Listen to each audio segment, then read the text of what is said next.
Di suatu hari yang cerah, ayah Kito memutuskan untuk mengajak Kanuragan dan Kito untuk berburu di dalam hutan.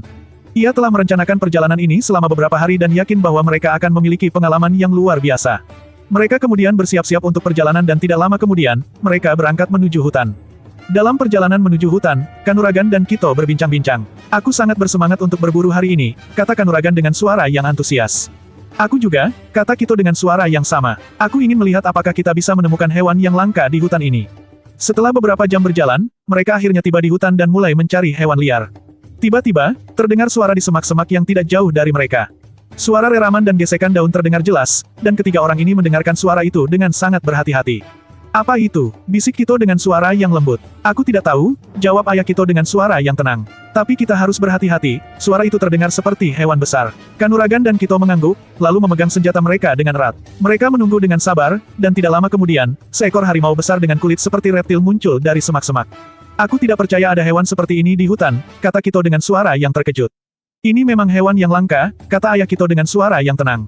Tapi kita harus berhati-hati, hewan ini sangat berbahaya. Kanuragan mengangguk, lalu memegang tombaknya dengan erat. Aku siap untuk menghadapi hewan ini, kata Kanuragan dengan suara yang percaya diri. Macan itu melihat mereka dan langsung menyerang dengan kecepatan yang luar biasa. Kanuragan dan Kito siap untuk menghadapi serangan itu, dan mereka berdua melakukan gerakan yang cepat dan akurat untuk menghindari serangan macan. Tapi macan itu terlalu kuat, dan Kanuragan terjatuh ke tanah setelah terkena serangan macan. Kito langsung menyerang macan dengan tombaknya, tapi macan itu berhasil menghindar dan membalas dengan serangan yang sangat kuat. Ayah Kito melihat kedua anaknya dalam keadaan yang sangat berbahaya dan melihat mereka sangat kelelahan. Ia tahu bahwa ia harus melakukan sesuatu untuk membantu mereka. Aku akan menunjukkan jurus yang sangat kuat, kata ayah Kito dengan suara yang tenang. Ia mengeluarkan dua pedang yang bisa melayang dan bergerak sendiri. Pedang itu berputar di udara dengan kecepatan yang luar biasa, dan ayah Kito mengarahkan pedang itu untuk menyerang macan. Macan itu terkejut dan tidak bisa menghindari serangan pedang yang sangat cepat dan akurat. Pedang itu menyerang macan dengan kekuatan yang luar biasa, dan macan itu terjatuh ke tanah setelah terkena serangan pedang. Kanuragan dan Kito terkejut dan bangga melihat kemampuan ayah Kito. Wah, ayah sangat kuat, kata Kito dengan suara yang kagum. Aku memang telah melatih jurus ini selama bertahun-tahun, kata ayah Kito dengan suara yang bangga. Jurus ini adalah warisan dari suku Dayaka, dan aku telah mempelajari jurus ini dengan sangat baik. Pertarungan itu telah berakhir, dan mereka berhasil mengalahkan macan yang sangat berbahaya. Ayah Kito tersenyum, lalu mengangguk. Kita telah berhasil mengalahkan musuh kita, kata ayah Kito dengan suara yang bangga. Aku sangat puas dengan kemampuan kalian berdua. Setelah melewati rintangan yang menegangkan itu, akhirnya mereka mendapatkan hasil buruan yang sudah mereka dapatkan di dalam hutan itu.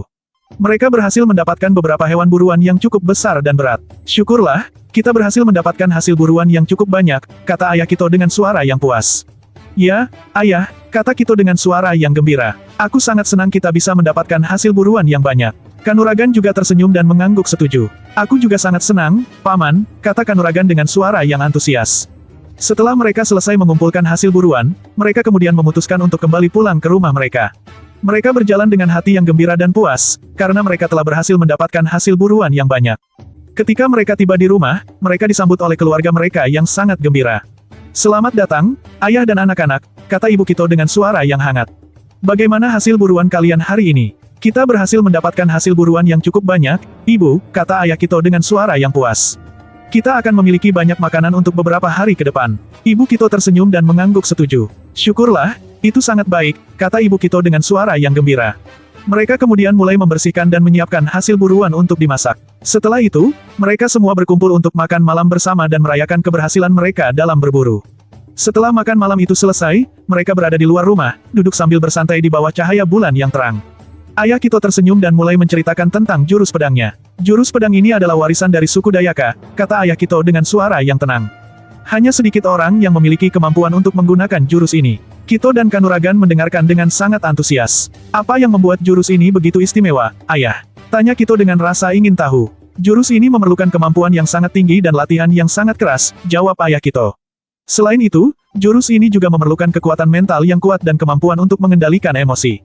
Kanuragan mengangguk dengan serius. Aku ingin belajar lebih terampil tentang jurus ini, Paman, kata Kanuragan dengan suara yang penuh semangat. Ayah Kito tersenyum, tapi kemudian ekspresinya berubah menjadi serius. Kanuragan, kamu tidak bisa memiliki jurus ini karena jurus ini hanya diwariskan khusus kepada mereka yang memiliki darah suku Dayaka, kata ayah Kito dengan suara yang tegas. Ini adalah warisan leluhur kita yang telah diturunkan-temurunkan sejak zaman dahulu. Kito tertawa dan berkata, kamu dengarkan, Kano. Akulah yang akan menjadi penerus dan memiliki jurus itu, dan aku yang akan menjadi pemimpin di suku Dayaka suatu saat nanti, hehehe. Sambil mengejek Kanuragan terlihat kecewa, tapi Kito terus mengejeknya dengan senyum di wajahnya.